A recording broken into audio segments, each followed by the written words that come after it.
Hello, everyone. How are we doing? I'm so sorry that took me a little while to get all of Courtney's awesome notes in order, but from what I can tell, it was an eventful morning. Hi, Bean.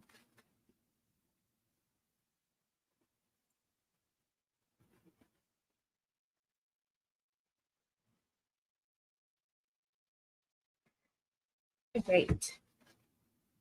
Hi, Fancy Drew. Like Nancy Drew.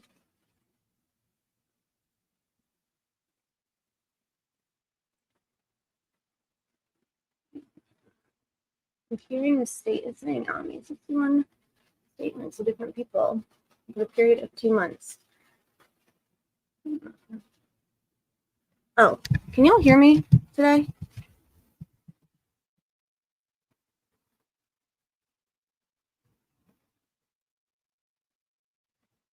Hey, Mar.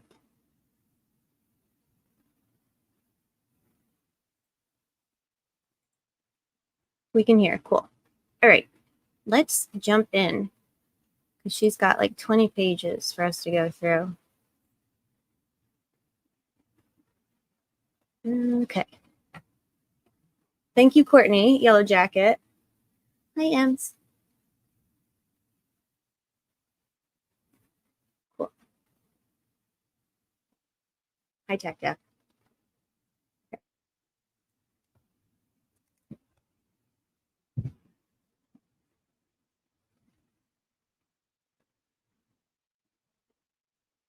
So let's jump in. Page 1. It looks like they started on time today. So at 8:20, Rosie's alone at the table. No other counsel here yet. Dr. Walla is standing on the state side with her attorney. Kathy and Janice, which are Rick's wife and mom, look much more pensive today. They're whispering amongst themselves. They're cracking their knuckles, locked in on what Rosie's doing and saying to Walla's attorney. So Rosie and Walla's attorney are talking. 8:40. Gull enters. She's getting set up.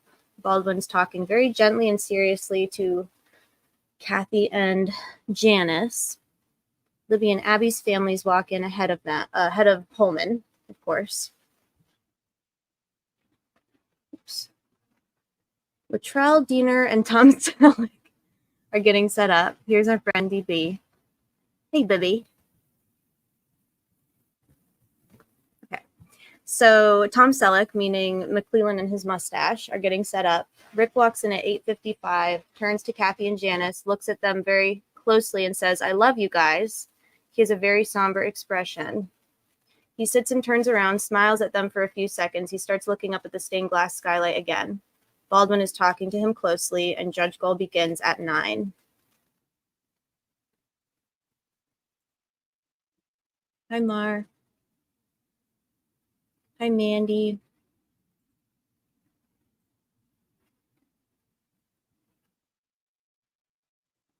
Okay.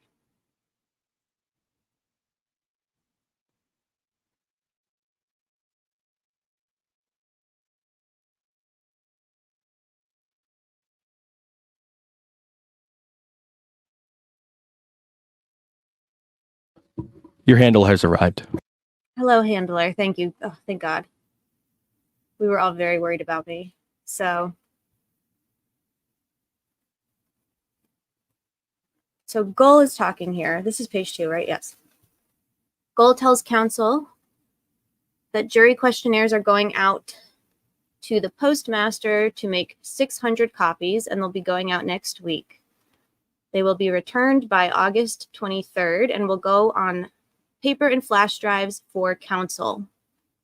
On October 14th, jury selection will start. They'll do 50 per day for trial to start on October 18th.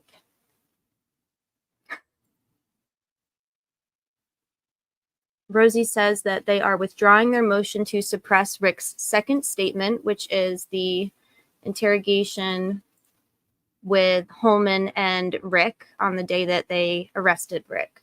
So they're withdrawing that motion to suppress. State's motion to suppress incriminating statements. Wait. Oh, and the state's denial. Okay, yeah, the state motion to whatever. So both of those are the response, I imagine, are both withdrawn. Rosie's opening statements. They are dealing with constitutional violations, both United States Constitution and Indiana, 7 total. Rosie runs through a full list of criminal codes, preparing the judge for issues they'll be arguing. In terms of statements, there are 5 buckets. 1, statements he made to family. 2, statements he made to other inmate companions. 3, statements he made to guards. 4, statements he made to warden and chaplain in writing. And 5, statements he made to a psychologist.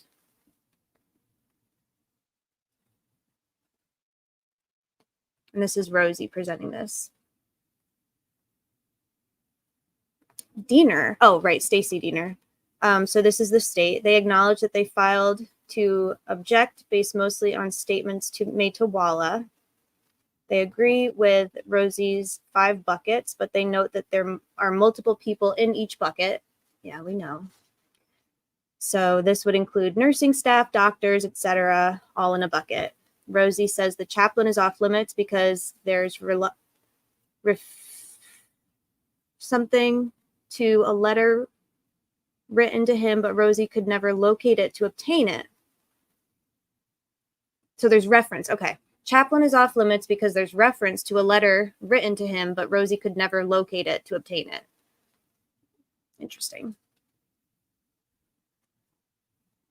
Rosie is giving Goal a thumb drive of all of the statements and videos.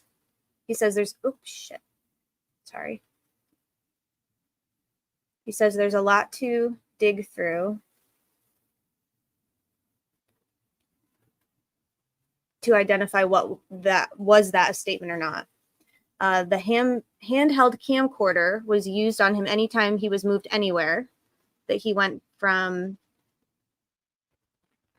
so hours and hours of footage on the camcorder. How convenient that they had that, right, to catch those statements. Some of it is audio, some of it is written, and if court grants, even in part, a second hearing may be warranted. Okay.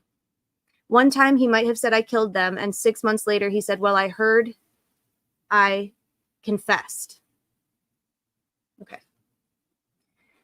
Stacy Diener says there's a lack of clarity and asks the court to consider the law stated in their filings, aka all statements made to state actors, but there's no mention of family, but then wants all suppressed.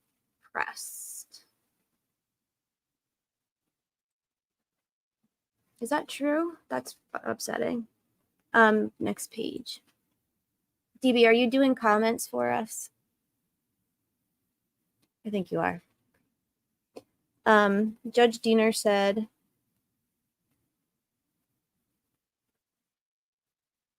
she continued talking about the law, custodial interrogation, and who is considered to be a state actor.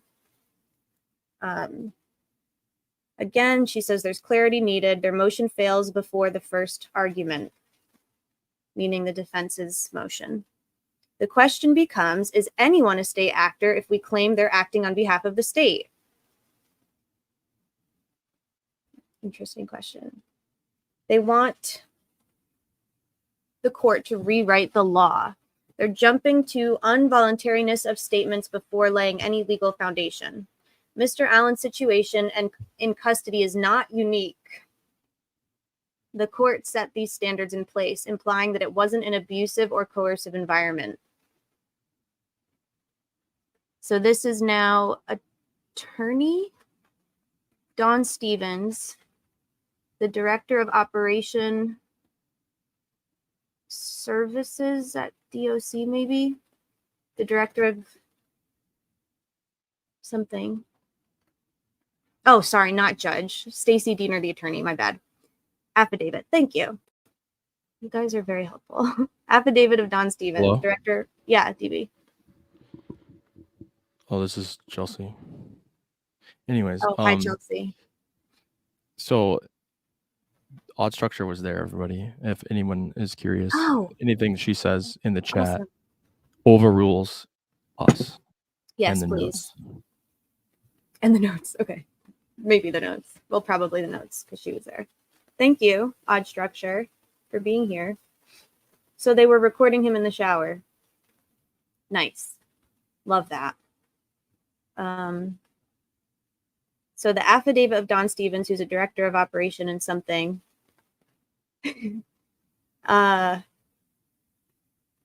she provided a 5-year history of the safekeepers. Of safekeepers that they take at DOC. 36 pretrial detainees in safekeeping. 8 were referred but denied, which is what would probably happen at a hearing, right? You would go before the judge and the judge could approve or deny you entering into a safekeeping placement. Don Stevens says that item. Okay, this is back to Stacy Diener. Diener says that items requested to be suppressed. It's not supported by law in the motion. Defense is aware that his statements were totally voluntary. And then she cites a trial rule.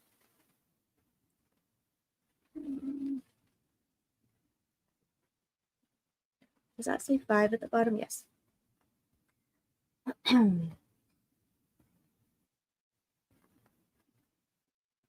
Rosie cites trial rule 22.7b or 27b, says it's supported by contentions, something reasoning, pertinent legal authorities. He says that in their motion, he says that the defense's motion does reference all of the buckets. The state wants to drag court into deciding whether or not it's a custodial interrogation, but Rosie says, regardless, that's all Fifth Amendment stuff, and this motion covers so much more, such as the right to self-incrimination, due process. There are 2 depositions that will be important, the one of the Warden Gallipu and the one of the psychologist, Dr. Walla.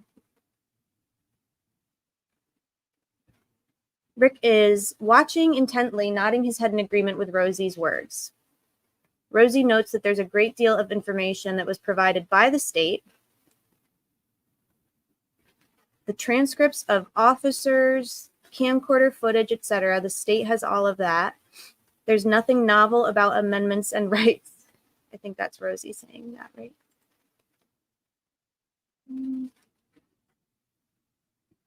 Page 6. How do statements to family come into that umbrella? Goal asks. Okay, Goal is asking, so how do statements made to family come into the umbrella?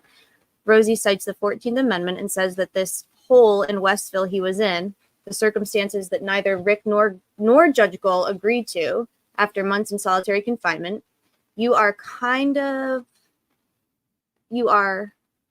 the finder of facts, and you must decide how these statements were acquired. But once it's presented to the jury, it's much more difficult for us to explain the law to them.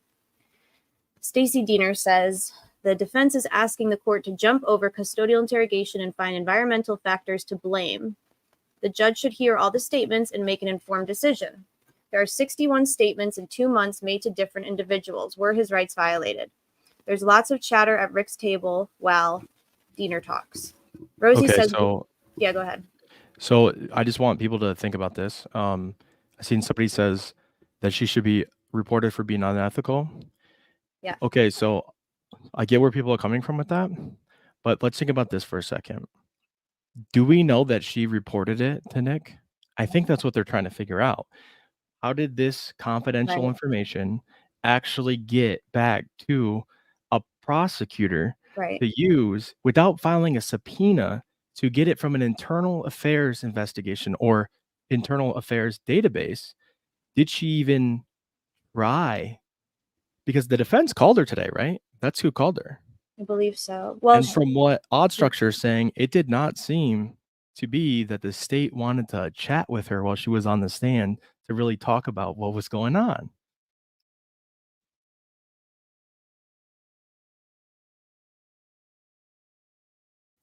So what might that imply then? That the state is not, that she's not really a state witness, so they're not maybe too excited about her testimony? Maybe that she's more sympathetic or more professional than the idea that she was hanging out in Facebook groups would portray. Yeah. So maybe she wasn't like blabbing. Maybe they didn't get that information or that statement from her. Right, because is she the one did she send a letter saying, hey, I have a homicide confession and I want to tell you about it? If she didn't do, and that she's covered under an exception to tell the state about this confession that would void her privilege, the privileged communication. It's bizarre, and it seems like the defense is trying to really figure that out, and I think it's an interesting thread. It sounds it. Okay.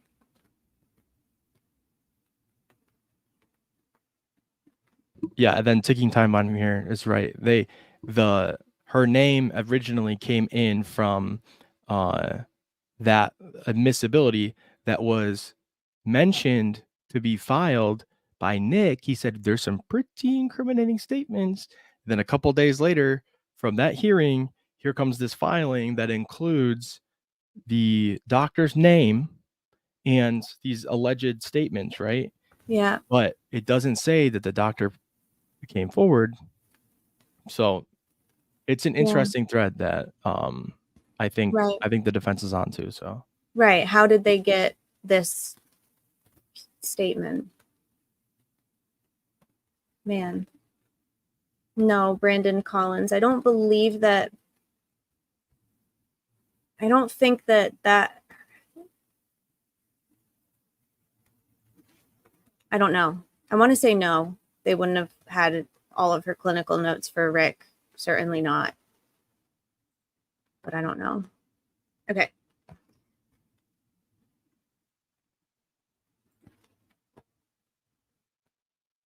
Kate wants to know what the dates of the confessions are, and I'm not sure. That's a good question, but they happened over a period of 2 months, and we know that they happened at least in the beginning of April, so probably between like April and whatever.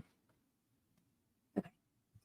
Rosie says 51-year-old men with no criminal history being incarcerated in solitary confinement without a due process hearing is novel.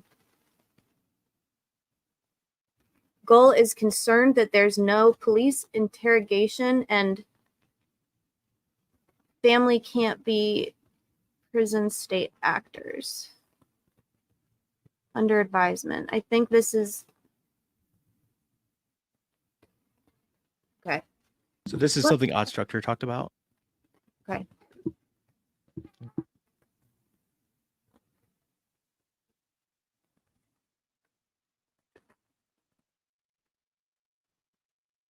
It was a rebuttal comment from Diener about how they said that he was in solitary and so it's coercive, that somebody heard the confession as a state actor, and then she said, oh, well, is the mom and wife a state actor too? Okay. Gull said that? No, Stacey Diener said that, and that's from Odd Structure today. Okay, thank you.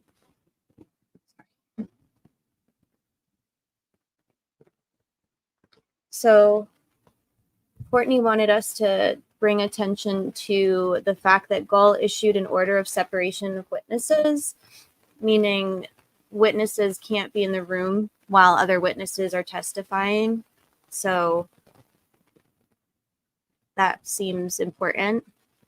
Rosie calls the warden to the stand. Galapoo has been the warden at Department of Correction for 28. Oh, no.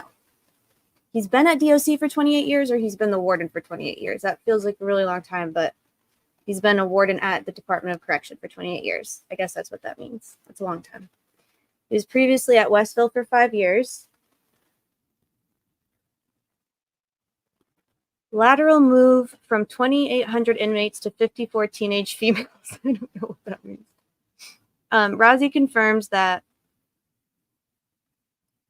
Gallipo stated during his deposition that no pretrial detainees had ever been held like Richard Allen in the 28 years that he's been at DOC, which is, I mean, I think that's significant. Gallipo agrees that Allen had very little or nearly no privacy, and that Allen's cell unit is like a prison within the prison. Westville he was a warden. Oh, I got it. I got you. Thank you, Chelsea. Westville Control Unit, WCU, fences within walls. There's a video camera in the cell 24/7 recording. He was the lateral movement statement is because he was the warden of Westville, and then he got laterally, quote unquote, moved to be the warden of a juvenile female facility.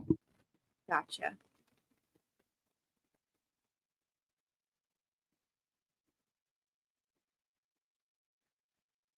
Also, Anne's check private chat. Okay.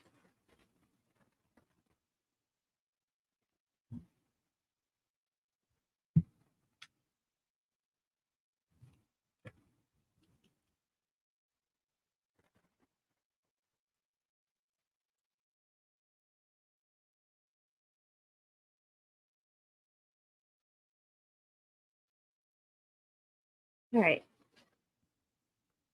I don't know what this word is at the bottom. Something was his cell, monitoring for suicidal offenders. There's 55 cells in the Westville Control Unit, and not all of them have a camera, but Rick's did.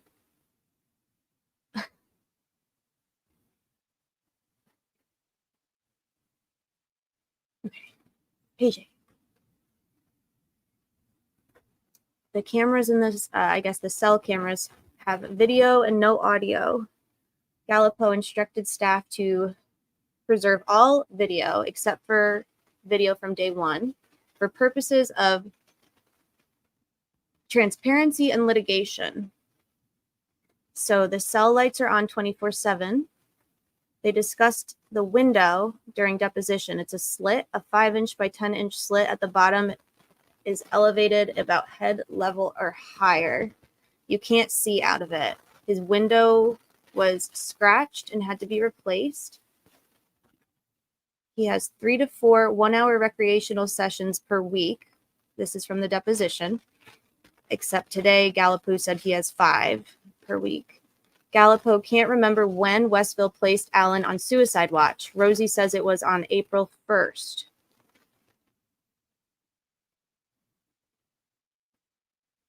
When you're on watch, your privileges go away. So during visitation from attorneys, can I stop for 1 second? So in the emergency safekeeping order that Rick's attorneys filed last April, I think that was on, I think that was on April, I want to say April 3rd or 4th they filed that, which means, so they spoke to Allen about a week before that, like the end of March, and then he makes a phone call to Kathy, I think, and made concerning or incriminating statements like the 3rd or 2nd of April. So they put him in suicide watch between March. I want to get the dates in a minute because I want to be certain about this, but not even a week-long period of time goes by between Allen's attorneys speaking to him, giving him good news about his case, having positive, lucid interactions with him where he's in good spirits, even though has deteriorated, they said, physically since January. A week later, not even, he's in suicide watch and making schizophrenic type statements. And so that's a really short period of time for somebody to devolve that significantly. That's all I wanted to point out. Okay, so April 1st, they put him on suicide watch. And when inmates on suicide watch, they lose all their privileges. So attorney visits. Rick is fully shackled, which is not standard. He has box cuffs ankle shackles, chained to the box cuffs, which is the like way that, you know, we see him in all of the footage. He's on a lead, which is basically a leash, by multiple guards per Gallipo. Rosie calls it a leash. It's there's always a handheld recorder being when he's being moved, following him. And to the attorneys, to the shower, etc., one person did that specific job.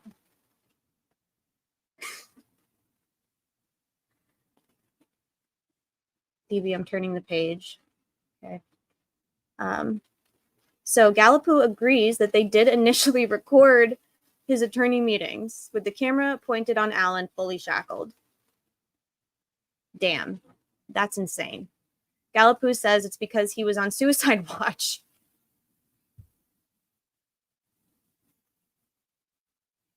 He was denied water and food during family visits, even though there were water fountains and 10 vending machines in the room.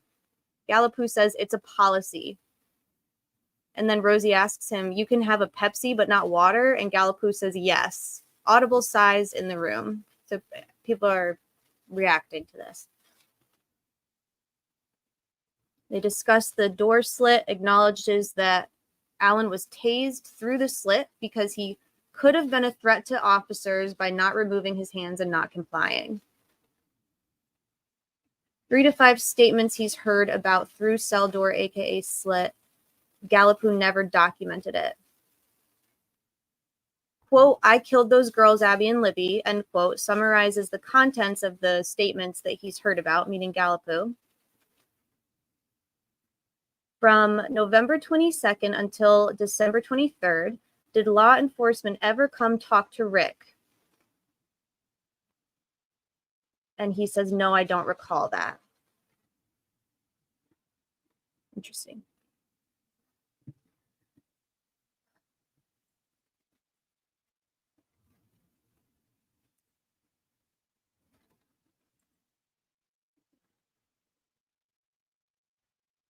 Yeah, you can have a Pepsi, but you can't have a glass of water. Prison life in general. Gallipo agrees that it's tough there. Rick never said, quote, "I want to be here," and agrees it's especially tough if you've never been in jail before, which obviously Rick has not been in jail before.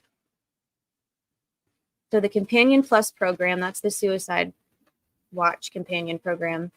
They give an overview of the purpose, the benefits to both the companions in theory.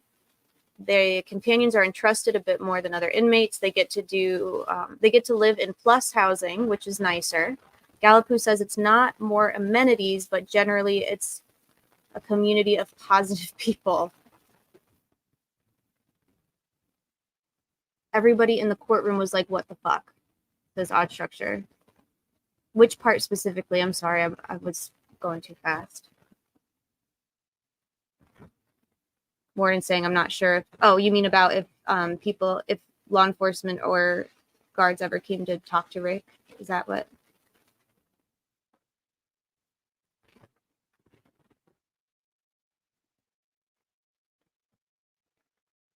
Man. Okay. A community of positive people, says Gallipo about the suicide watchers. They give paper and pens to the companions while they're watching the inmates and monitoring the inmates, which helps custodial staff. Rick was intermittently with a companion.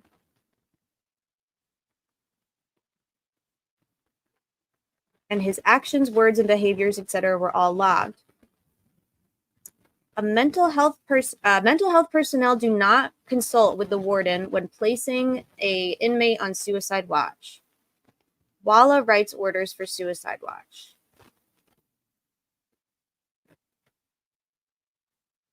The Plus program prohibits two-way communication between the inmate under suicide watch and the companion outside of their cell. They are not allowed to communicate back to an inmate. They cannot be fucking talking to them, which it sounds like they were. So, oh yeah. However, Rosie indicates that there was two-way communication. Jason Telly, Lacey Patton transcripts and statements. So these are companions that are talking to Rick, I guess.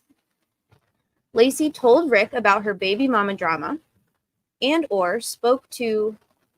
Oh, this is a dude, sorry. Duh. Lacey told Rick about his baby mama drama and or spoke to his baby mama about Rick. Hard to hear them discussing this. The same is true with another suicide companion, Jason Elliott. Oh, the vending machines. Thank you, odd structure. Yeah, that's definitely a what the fuck. The warden acknowledges that this violates the rules and then acts like he doesn't know exactly what the rules are. This is a question. How did the companion log sheets get from prison to law enforcement? The warden is unsure. He didn't approve that. They go to Walla and then they go to the office with a request, which he did see. Oh, they go to the central office with a request, which he did see. How did they get from the central office to law enforcement?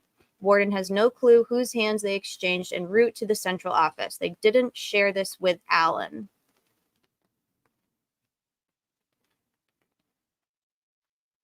Guards on 4/23. April 23rd, the guards, Alan's bizarre behavior triggered guards assigned instead of companion. Covering himself in feces, it became a legal issue to guards. It became a legal issue and guards would more accurately fill out log sheets. So this is after the defense. This is almost 3 weeks after the defense filed their fucking emergency motion that was scheduled for 3 months later for a hearing. 3 weeks after the defense filed an emergency motion to transfer their defendant out of this fucking environment, he's covering himself in feces. FYI. Judge Gull clearly handled that with due haste, so. I'm sorry. Okay. 11. Hi, Sleuthy Goosey. Oh, wait. Did I not turn the page before? I'm so sorry, y'all. Or did I? And then remember, Maps is going to talk about this in a little bit too. The who is allowed in the secure room, who's allowed to look at the secure documents. Okay, I missed the first. You can type it. I missed the first part you said, DB. I'm sorry.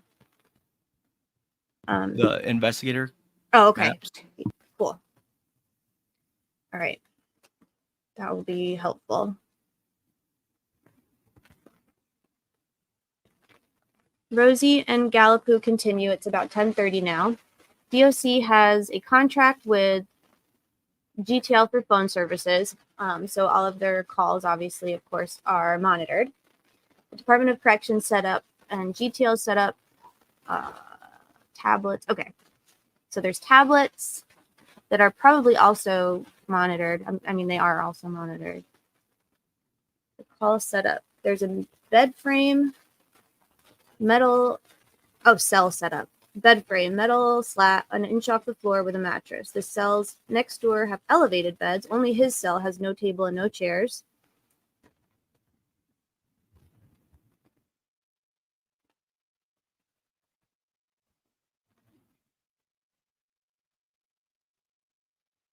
He was given a cardboard box to eat on, a steel toilet a few feet away from his bed. Gallipo says, yeah, that's standard.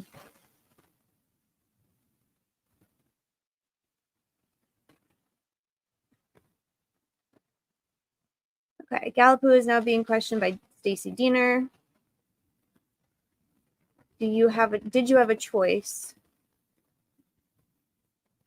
I imagine she's asking him about moving Rick to Suicide Watch, and he responds, no. The instructions came from Central Records, assigned to Suicide Watch number A107. Only 3 other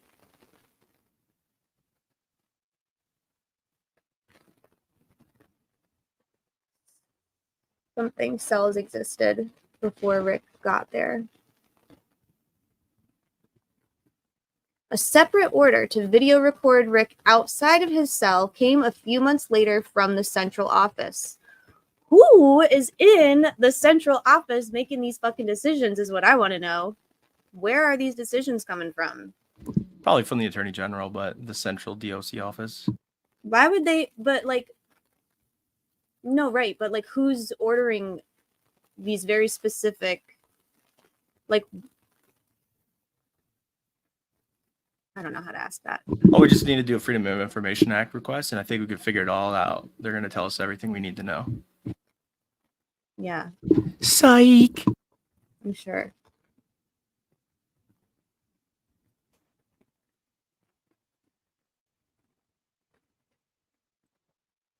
I had a feeling today was going to suck.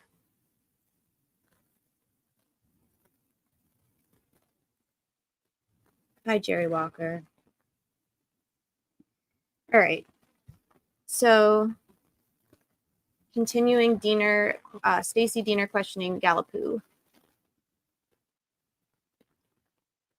Rick can dim his light in his cell. His window is the same as everybody else's. Dr. Walla was the one that made the request that Rick's scratch window be fixed. Other Walla requests include replacing his tablet at no cost. Gallipoux says that Rick became frustrated with his. Gallipoux says that Rick fast-tracked his first tablet.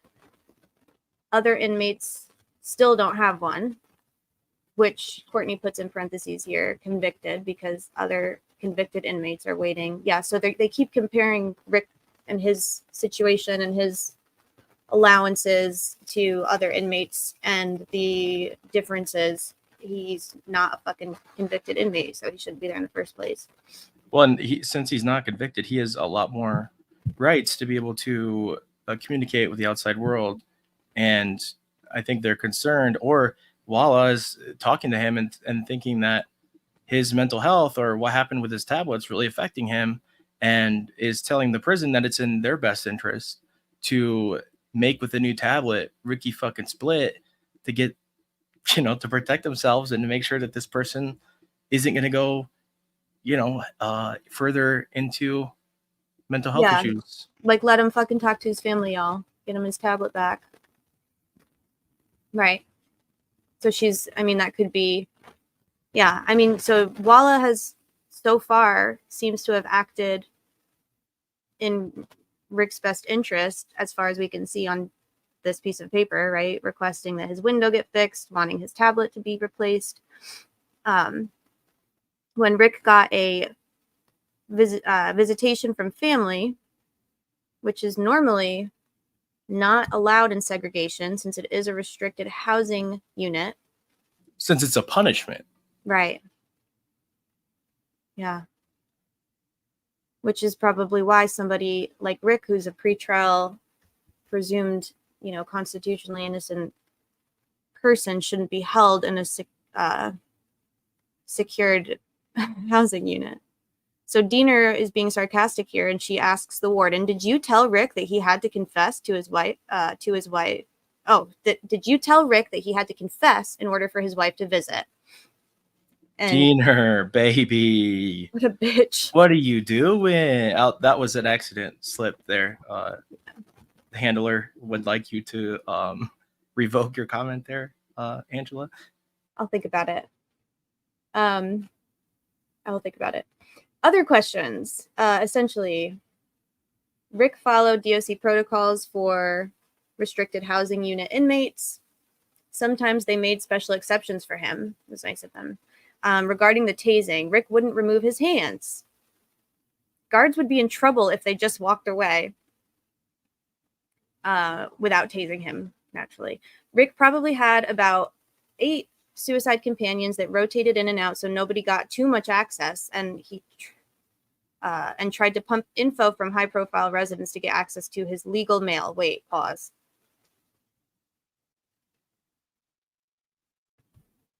Tried to pump info from high-profile resident to get access to his legal mail. Okay, I don't know if somebody did or tried, or if that was just a concern of theirs. Can you go back like 2 lines and read that again? Rick probably had 8 companions and rotated out so nobody got too much access, and tried to pump info from high-profile resident or get access to his legal mail. So his legal documents. Interesting. That is interesting. Remember when they didn't they say It that is. they were delivering like a ton of his legal documents to him at the end of March that he never got? Remember hearing that? I remember hearing that. I wonder where all of those went.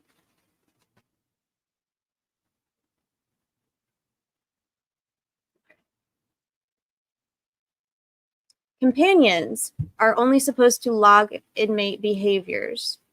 Gallipoe, Major Cornet, and Captain Gary Lewis are the only people, or Jerry Gary Lewis are the only people who could go into Rick's cell to protect his legal mail.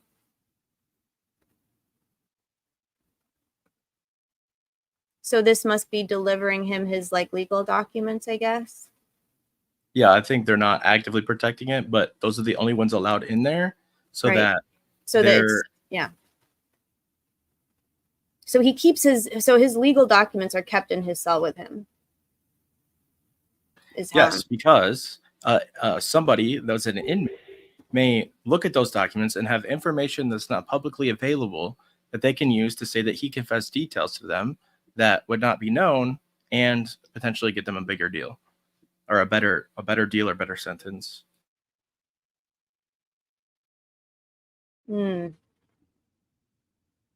Interesting.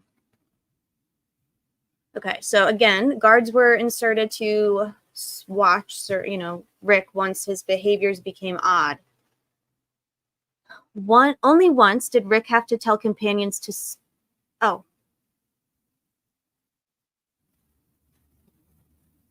Only once did he have to tell companions to stop him from self-harming.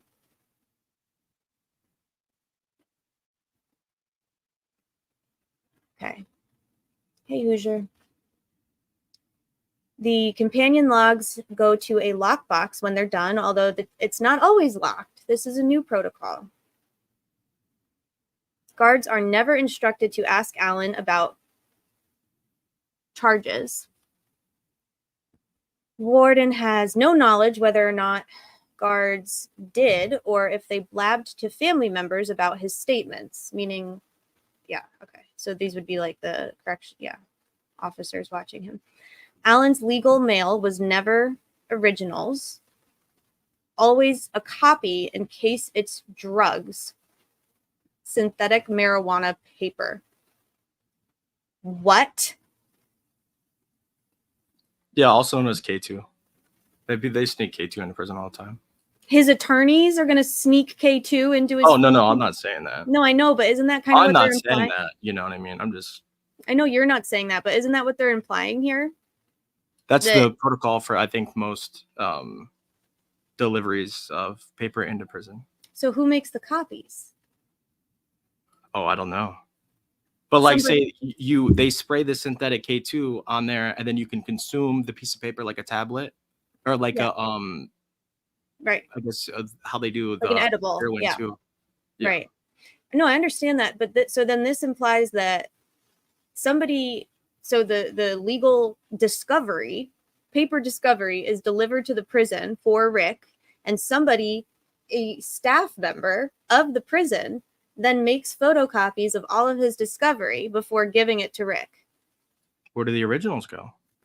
I don't know, but whoever's making copies can probably see all of his discovery too, right? And are they making copies, or are they scanning it into a computer then printing the file?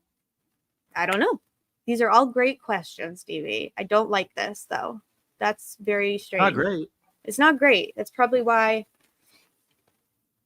yeah, we shouldn't be housing pretrial inmates in the Department of Corrections, because there's literally no safe way to even get them their discovery privately. Okay, sorry. Mr. Allen submitted a written request to speak with Gallipoe and confess. And Gallipoe sent it to, what's IA? Does anyone? I don't know what IA is.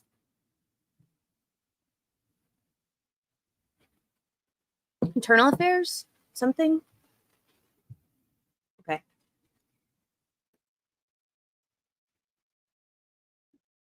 Right. That makes sense. But, well, then, so there's no way, I guess, to give. Yeah, the copies is concerning because somebody is handling his protected discovery. A DOC agent of the state is handling Rick's discovery then. Okay.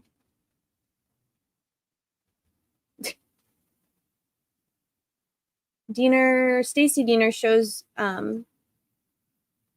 Judge Gull some papers and exhibits,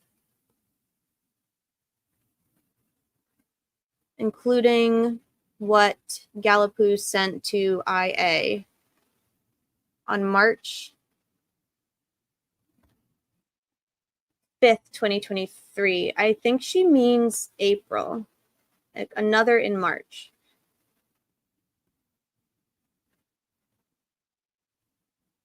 I think she means April here, right?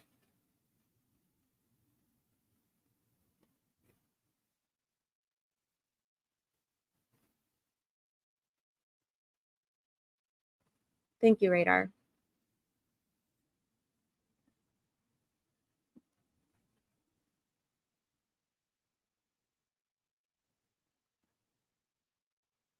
Okay. Gallipoux believes that these were two separate events. Very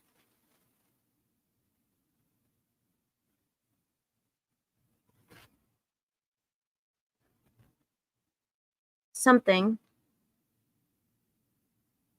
Chain of custody for getting documents to IA.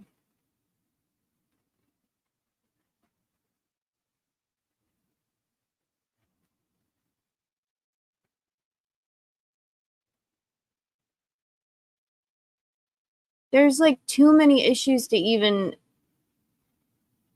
address with internal affairs. Thank you.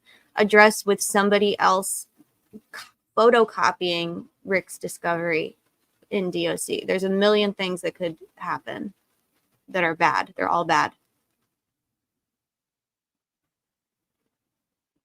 Gallipoux visually looked at Rick Allen daily for a few months. He'd never approached him or engaged him in conversation. Allen came to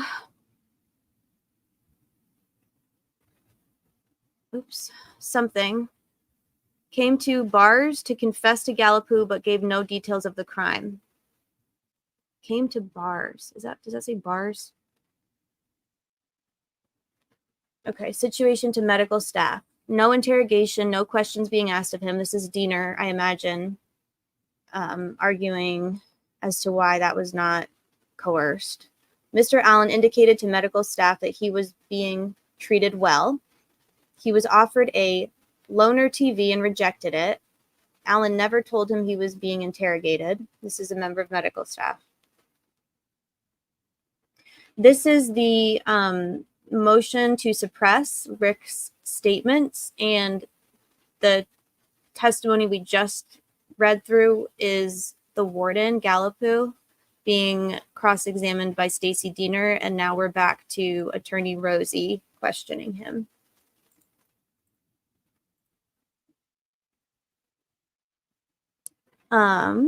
Okay.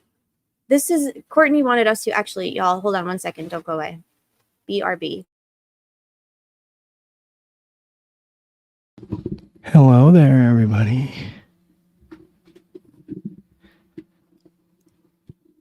First, I took over Phoenix's show.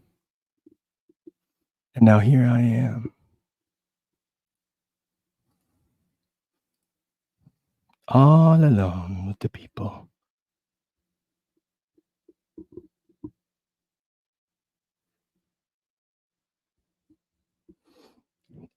Everybody type funny shit in the chat.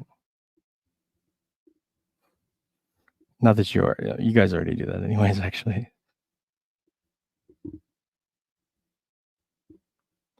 The guards are only paid $17 an hour, and few cases at Westville guards are offered $3K to bring in drugs and sandwiches, etc. That's right.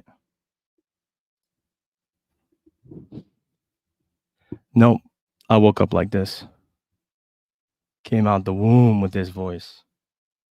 I said, Where?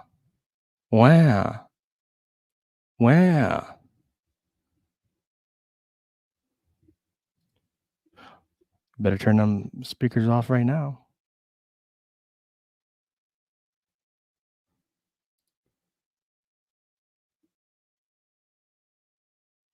Oh, hi. Go ahead.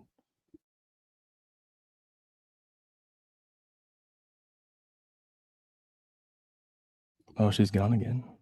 Oh, you're muted. Sorry. I said I don't even want to know what you're saying. Okay. Page Is 16. me telling you to unmute? Is that manipulating or is that handling? I mean, if you're my handler, I would say yeah, probably. Oh, okay. Were you acting in your official capacity when you asked me to do that? I don't know. I think I was more just trying to make sure the audience could hear you. I didn't mean anything by it. Okay. Okay. Well, we can talk about that later. 16. Rosie is talking to, oh, wait, no. 15.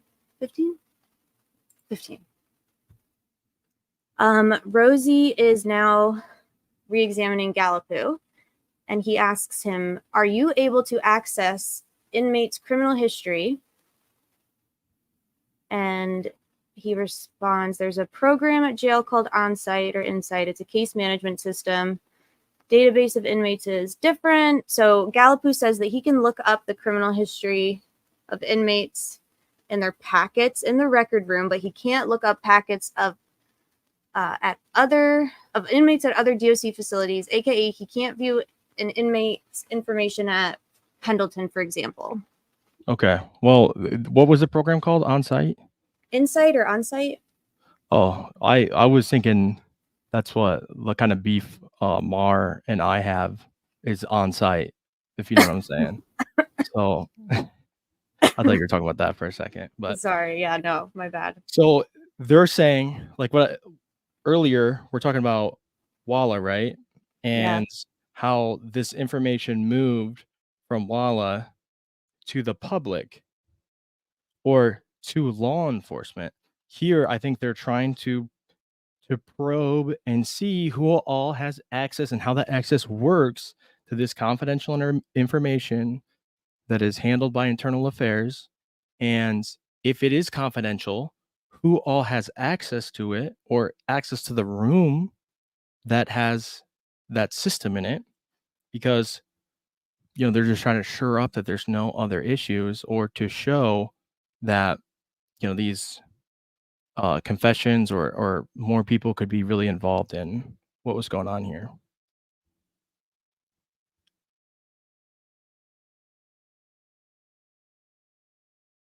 Keep muting myself. Yeah, so that would be important. Sure, yes. Okay. So Gallipo again kind of says he didn't have a choice in taking Rick into his custody. He reiterated that Rick is the only pretrial detainee he's ever had. The control officer is the only one allowed to view the video of Rick inside his cell. But any control officer, meaning a new or training control officer, can view it. Then sorry, something else I forgot to mention. Yeah. When you were saying that he can't view at Pendleton, he's saying that it's not a central system to view everything because he's not the warden of Pendleton. And so there's a need to know basis for this information. It may not be like super secret, but you can't access it unless you're a part of that facility and you have duties pertaining to that facility. Right. You can't, or you can't physically.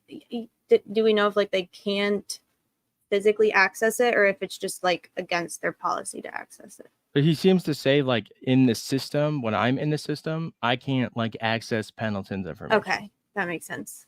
Yeah. Okay.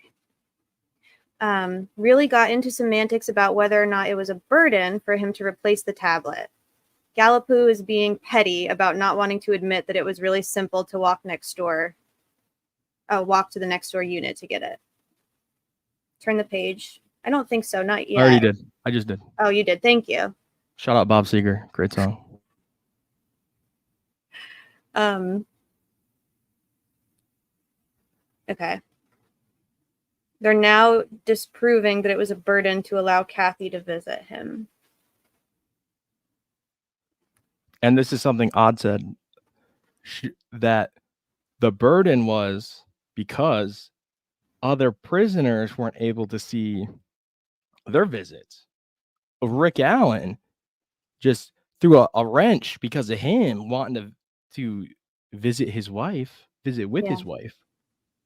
It really it burdened all the convicted people that don't have necessarily a right to a visit, unlike Rick. That's stupid. That's a stupid argument. Yeah. I don't. Look at all these Mountain Dew drinking Metallica heads. I don't know why that would even matter. That I think what they're trying to argue is like, he's fine. We're treating him fine. It's just very weak sauce, in my opinion. Okay. Rosie is still questioning Gallipoe. Gallipoe is really getting snide. So there are guards at the door with pens and paper provided by DOC to record things about Rick. That was a question posed to Gallipoe, and he responds, yes, they're monitoring him. Did you vet the companions before and looked at their history before assigning them to, be his companions? And Gallipoe says no. Do inmates talk to each other and snitch? Gallipoe says yes. Gallipoe is unaware about what the companion training consists of, but the log sheets eventually do go to Dr. Walla and or the IA or Central Records. There's a great quantity of guards assigned to Rick, 5 guards for a haircut, and there's one 24/7 at his cell.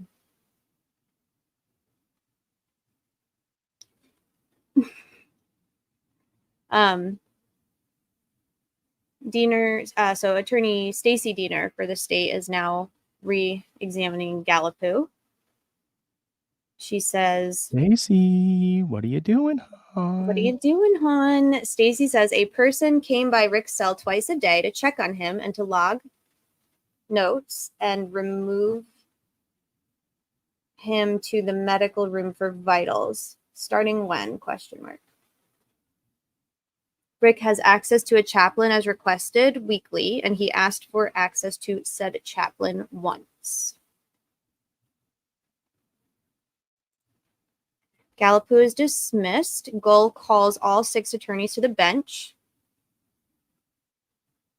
Rosie calls Kenora Maps to the stand. She is the Westville Correctional Facility's lead investigator that looks into wrongdoings of staff, visitors, inmates, etc. She's been there 27 years and has conducted 19... Oh, no, sorry. She's been there 27 years and she spent 19 years in investigations. She has a basic understanding of safekeeping, and Rosie explained it to her at the deposition. And in her 27 years at DOC, she's never dealt with a safekeeper before. She is familiar with Rick, although she has never spoken to him directly. Rosie asks her, do you have a system to look up? Okay, so this is the same questions that he asked Gallipoe earlier. And remember, witnesses are separate. Gull ordered them separate. So Maps did not hear Gallipoe. Also, just on this comment here, if there's a guard 24/7 at his cell, why do we need rando inmates there too? So that's because Gallipoe decided that these suicide companions were so problematic for this situation that he removed them, and he required a guard posted outside of his cell instead of the suicide companions. And this is after April 23rd with Rick's odd behavior is when that changeover happened. Yeah. Okay. So Maps is being questioned now by Rosie. He asks her, do you have a system to look up inmate info at other facilities? And she says yes. She says their offender info system, it's been down for a year and a month. Anybody that wants to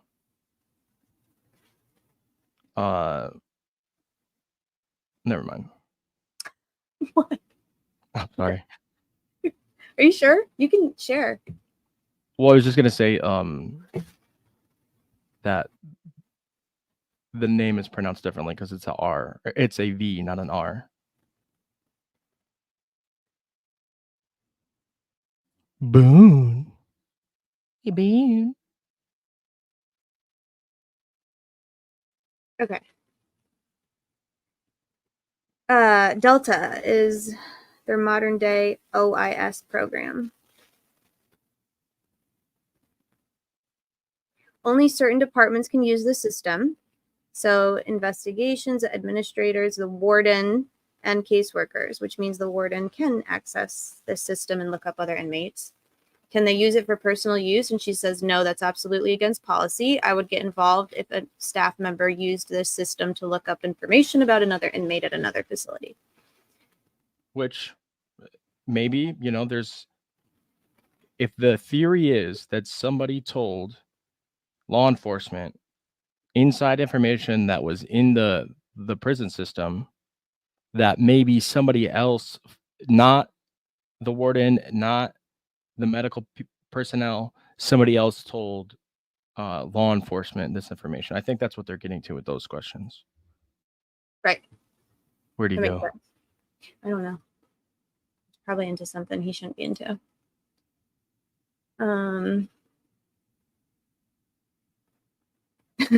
Mandy. Are there any communications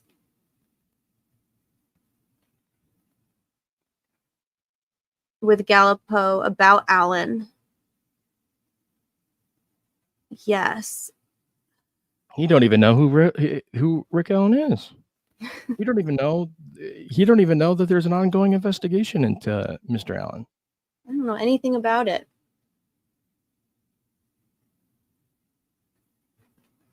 So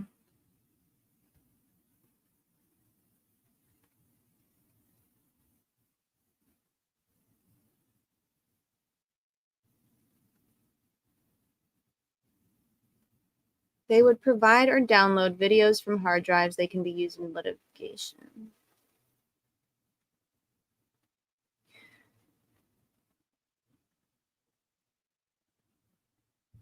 Have you ever talked to law enforcement? Rosie, this is Rosie still. She says, yes, I talked to Mullins. Oh, wait. Rosie asks about Holman, but she says that doesn't sound familiar to her. She was told, okay, this is what we were talking about and wondering about last night. So she was told that they, meaning Mullins and law enforcement, were coming to interview Rick when he was new. She supplied a camera. There was another time she helped with the phone system, provided them with a link to access Rick's recordings. Have you ever, meaning law enforcement, I think. He asked her, have you ever facilitated meetings with, oh God. Have you ever with law enforcement and jail staff, like together? Have you ever facilitated meetings between law enforcement and jail staff, is the way I read that. Okay. And she says no. Have you ever heard of Norse paganism and Odinism? She says yes. One of her jobs is to keep up with prison affiliations, and she is aware that staff also wore Odinist patches on her uniforms. Was it Odinism or was it North paganism? Both are written here. You want to tell us the difference, Stevie? Maybe another time. Maybe another time. Maybe another time. She is, so this is Maps still. She's a lead investigator, delegates to 8 other investigators. Stacy Diener is now cross-examining Maps. Is it part of your job to know if a plus companion is offered a time cut, like for their sentence, I guess? And she says no. Is a time cut given by the Department of Corrections? She says yes. About cell video. Is the video in the cell motion activated? No. It is always recording, short of a glitch or technical issue. Motion activated by his heartbeat. By his breathing. When do you download the cell footage? We download it as needed. She submitted documents relevant to Alan's stay. So Gallipo gave the letter from Rick to her department, and one of her investigators got it and put it into the evidence room. Rosie then asks Maps. She says there's someone in the control room at all times, and she has seen multiple people in there at once. So I think, what do you think they're getting at, Phoebe? Like, how did this shit leak? And by leak, I think they're getting at not necessarily the video leaking, which I don't know. Maybe there's something else out there. I haven't heard that. I don't think people have talked about that at all. But how did the information of his behavior or what he was doing or potentially notes that went with video leak to law enforcement? Right. If it did, I don't know. I'm not saying, you know. Right, because law enforcement wouldn't be entitled to that, right? Well, they would be if a judge allowed them to subpoena it, to file a Right, and they motion for hadn't leave yet. and you know, make it part of the process. Right. The judge will make that determination. But if you're having the agency giving that information through unofficial channels, Right. is it accurate? Right. That's why they should be filing a subpoena and getting it from the institution officially. Right. Which he then later did. But yeah, after the fact. Yeah.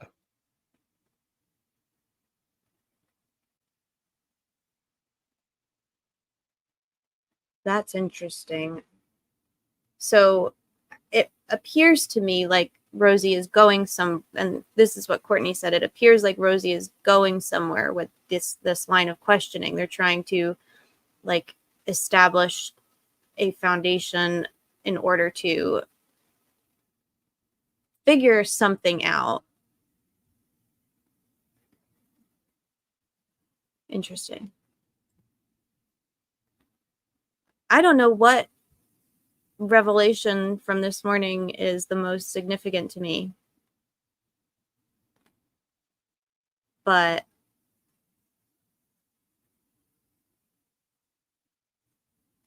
I'm really interested in the timeline. Actually, well, I think it's interesting that they're so closely looking at the timeline. That's quite a revelation. I think I know that they maybe kind of hint around to something like that before, that there was a concerted effort for that information to come out. But also, I think just it seems that Dr. Walla is very involved in determining whether somebody is seriously mentally ill and whether or not they should be protected and have suicide watch. She's also in charge of the plus companions, which are the suicide companions. And she has a lot of control as a contractor, not an employee of the Indiana State Department of Corrections, but as a private contractor that's employed by them. She has a lot of control over where people go, where people move, and a lot of people are communicating with her, it seems like, and as we should expect. But she may not have actually sent this information herself and reported it to law enforcement. Maybe she did consider it private. Maybe she did consider it privileged. Right. I think that you're right. Yeah, I think we should probably just think and really listen to what we hear about the testimony this afternoon from Dr. Walla and take it. Yeah, I'm at this point, I'm giving Dr. Walla the benefit of the doubt, because we don't know enough about, like, in terms of like the social media activity or whatever. Like, yeah, it matters, but also we don't know how much. But I also am not sure that she did anything to violate Rick's confidentiality yet. You know, we don't know for sure yet. She might have no idea how her clinical notes or the information in them got anywhere else, you know? Yeah. I want to share something though. Oh God. I have a sticky key. My plus sign is going crazy. Oh no. I know. Okay.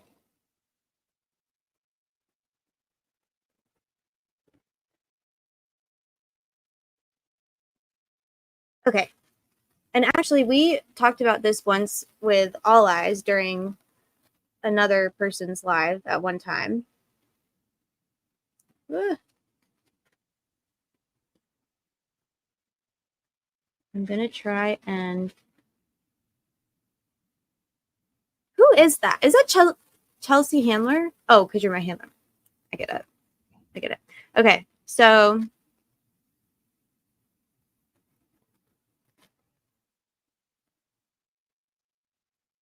Can y'all see this? Yes, I see untitled document. Okay, this is my untitled document that I just put up. So I just want to go to March. So Can you just title it real quick?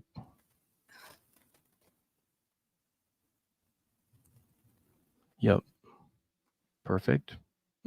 Oh, you can't put apostrophes in title. Oh, I guess you can in Google Drive. Okay, fine. So if we go to March, right? This is important in my opinion. I can't see. That's better. So shortly before March 24th, 2023, the defense is notified that the Carroll County Sheriff's Department has declined their request to have Rick moved to the Cass County Jail, despite there being no objection from Cass County or from Prosecutor McClellan. So back in March 2023, Sheriff Liggett is the one who objected to moving Rick. So shortly before March 24th, they're notified of that objection, I guess. Decline. Their request was declined. March 24th, the defense meets with Rick and gives him optimistic news about his case. Rick was polite, inquisitive about the information, and thankful. The defense notes that his deteriorating physical condition had been observed by counsel dating back to the beginning of the new year. Deteriorating physical condition. Granted, he's in solitary confinement in maximum security prison. Of course, his physical condition is going to deteriorate.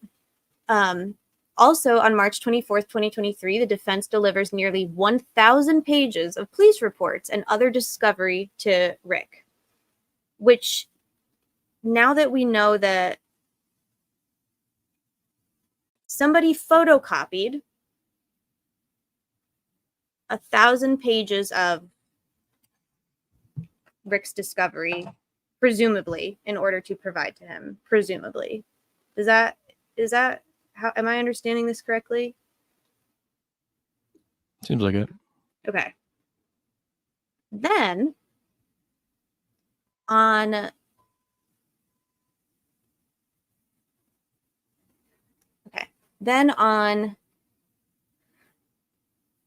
sometime soon after March 24th, investigators were made aware by the warden that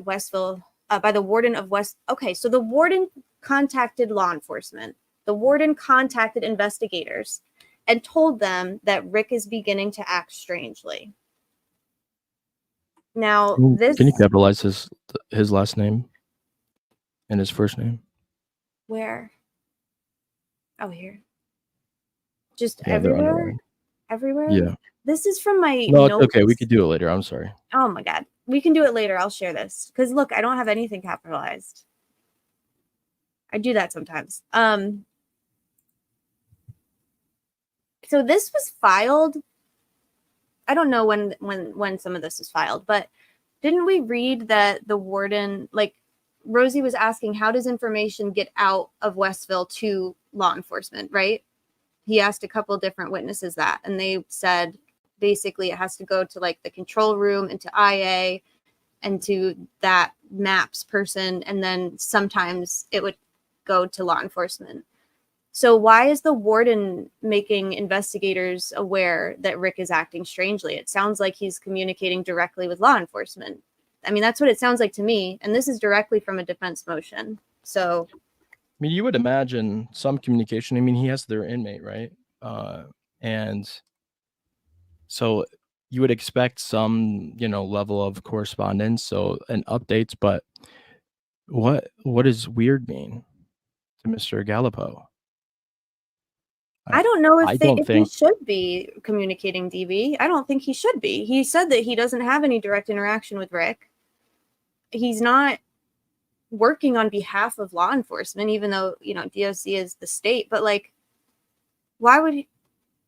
And the timeline's off here because this says soon after March 24th, Rick's acting strangely, but they didn't move the guards and replace the companions and with the guards until April 20 something. So I feel like there's some wonky stuff going on with the timelines, Did you add that the guards being replaced in this timeline? I don't think Or, so. I'm sorry, the companions being replaced by the guards in here. I can. Wait, what did that say? Was that a FUCK curse? Yeah, there's a lot of audacious what in the living audacious fuck. Okay, so this is me just going on a tangent about a lot happened in April and none of it makes any sense. Oh wait, we should probably go. Okay, I want to go through this. So I'll add it, DB though. Yes, very good, very good.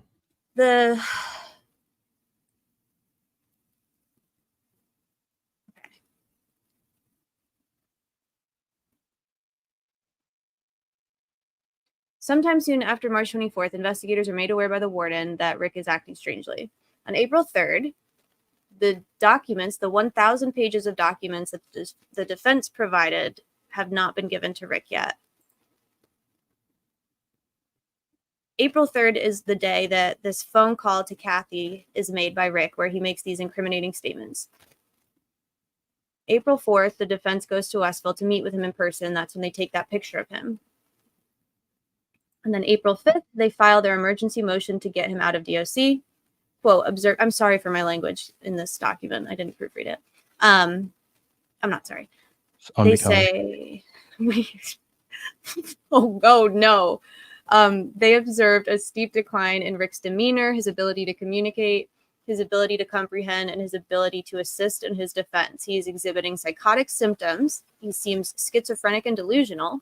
He is suffering from memory loss, and he's demonstrating an overall inability to communicate rationally with counsel and family members. Between the 24th and the 4th, this has happened. On April 6th, the day after the emergency safekeeping, the emergency motion is filed, the prosecution, Nick McClellan, meets with Warden Gallipo and says, quote, the allegations in the motion by the defense are false, according to Gallipo. April 11th, an inmate pens a letter to the defense and to Judge Gull alleging corrupt officers and ranking officers are taunting Rick, calling him a kid killer, telling him you have a visit from your family. They tell him that his phone is ringing on his tablet when it's not, and they're threatening to kill him and telling him to kill himself. Lovely. So some inmate, this was probably Baston, right? Wrote this on the 11th. It's possible. Judge Gull issues her hot potato order, basically saying she reaffirms the original safekeeping order. So she says DOC gets to decide what to do with him. It's not my problem. On the same day that Judge Gull issues that order, Alan is seen by two DOC staff, a psychiatrist and a psychologist. That was probably Walla, I imagine, to assess the appropriateness of his setting and to assess whether or not involuntary medication is needed. So on the 14th, he's seen by presumably two DOC mental health professionals. He's seen by two mental health professionals on the 14th to assess the appropriateness of his setting. He's psychotic at this point. Okay, so they decided that his setting was appropriate and that he didn't need to be involuntarily medicated. And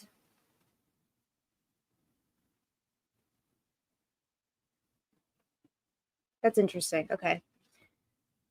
As of April 14th, the judge had not responded to their emergency motion, and they instead, so Judge Gull allowed DOC to assess him. I don't think that I don't believe she had anything to do with that. I don't think she would have known. So what am I adding? Well, just that they were switched out. Yeah. That was April. Was that the 24th?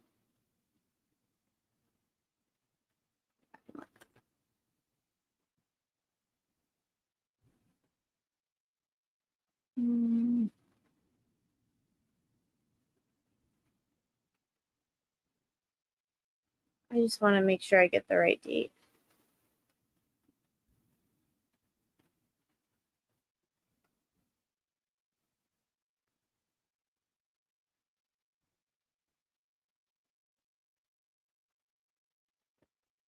Well, there was some tests and keep going. What you're doing. No, you go ahead, Ange. I'm gonna respond to a comment. So Jay asks, would love to know what Walla did to protect him. She sure had plenty of time being in YouTube groups revolving around her client.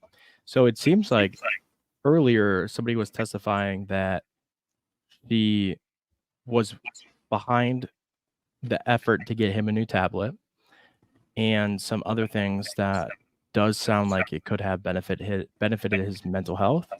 So I know that they said she's going to be testifying this afternoon. I am interested in hearing from her what her actual steps were.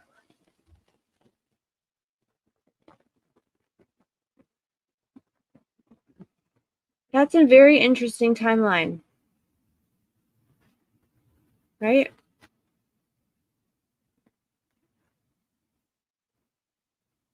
He's put on suicide watch April 1st, we learned in this document too. What did they do to him between March 24th and April 1st is what I want to know. Because they did something to him, in my opinion, and I'm always right. Rick is put on suicide watch. You have not hijacked this channel yet, so I'm allowed to say things like that.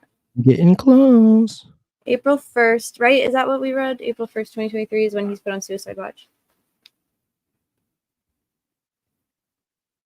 It feels like their story is off by a month, though, because Galapoo says that on 4/23, guards noticed bizarre behavior was noticed. But here it says after March 24th, bizarre behavior was noticed.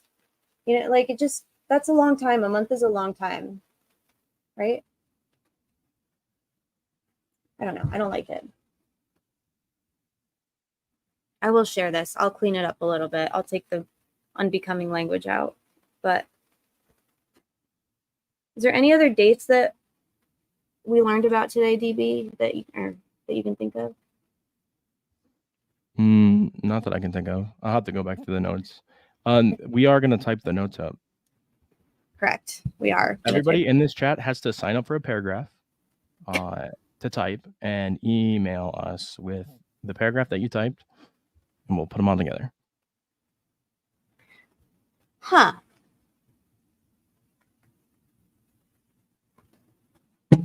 Oops. So starting February 1st, the defense has been trying to secure a bed for for Rick at Cass County. And it's not until right before they go to visit him at the end of March that they're informed that that request was declined. And Liggett today is claiming, oh, I don't care where he ends up. I have no preference. It doesn't matter to me any. But he cared back in March 2023, and McClellan didn't care. But now McClellan cares and Liggett doesn't care. Why did anybody care if he got?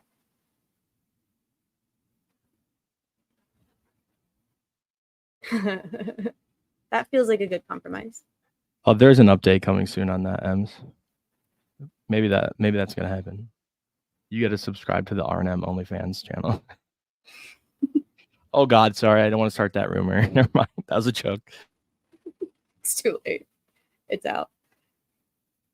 Oh, we've got Kokomo, Indiana here. The entire city of Kokomo. Welcome, Kokomo, Indiana. It's nice to see you. Wow, would that be hilarious if that was the public affairs officer for the city and they accidentally They were like, oh, logged into shit. their official account? Burner alert. They need to use their burner. I'll give you a minute to log out, Kokomo. You can ask your question again. Dan says they were going ham today. Unsure why. Who was going ham, Dan? Hi, Dan. Oh, I've missed all these comments. Oh, I think he was talking about not being able to get sleep. Oh, his kids. His kiddos. Gotcha. I'm going to start this rumor too, DB. Yeah, for sure. Tobe needed those confessions. Tony needed those confessions. Yeah, I agree with this.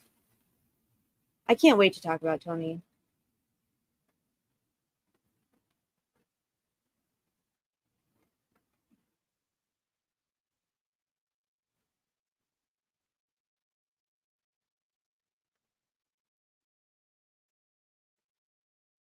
Anything else we want to talk about from this morning?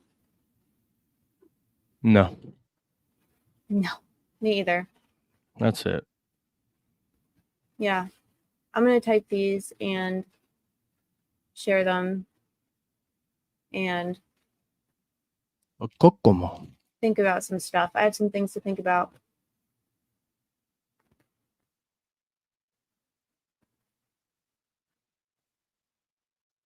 Anyway, thank you everybody for tuning in. Courtney is taking vigorous notes. I feel like her handwriting improved. I don't have much else to say. I'm just kind of processing. That's it. And we got the Dateline episode to Right. for later for tonight. Yeah. And then we got 60 minutes. Yeah. Right after that, so we got to get Yeah, we got to get you back to hair and makeup, and I got to get over to hair and makeup for sure. Okay. Well, thank you, Chelsea. Thank you, chat. We will talk later today after they finish this afternoon. I think they're still doing, they're doing suppression still, and they're going to do Walla interview, right? Yeah. Okay, cool. All right. Bye, everybody.